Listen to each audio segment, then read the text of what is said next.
Isang gabi, nagising si Liza sa tunog ng tawa ng bata. Matinis paulit-ulit na nagmumula sa ilalim ng kanilang bahay. Sa kabila ng takot, bumaba siya ng hagdan. Dala ang lumang kandila na may mahinang liwanag. Lumapit siya sa lumang pintong bakal na matagal nang nakakandado at natatakpan ng alikabok. "Huwag mong buksan," bulong ng lola niya dati. Pero ngayong gabi, tila may humihila sa kanya papalapit.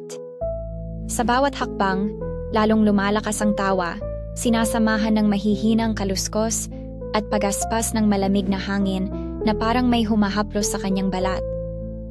Nang ipatong niya ang kamay sa malamig na pinto, naramdaman niyang kumikilos ito mula sa kabila. Parang may buhay na naghihintay. Biglang huminto ang tawa. May boses na mahina at basag ang sumunod. "Liza, laro tayo." Napaatras siya, pero hindi na siya makagalaw, para bang nakatali sa takot.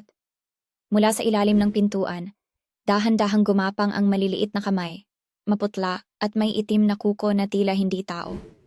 Isa-isa siyang hinila pababa, habang ang kandila'y unti-unting namatay, iniwan siyang nalulunod sa dilim. Sa huling saglit bago siya tuluyang lamunin ng kadiliman, nakita niya ang mga mata sa likod ng pinto. Marami, nagbabantay, at sabik sa kanyang takot. Kinabukasan, isa pang tawa ng bata ang narinig ng mga kapitbahay, matinis at walang humpay.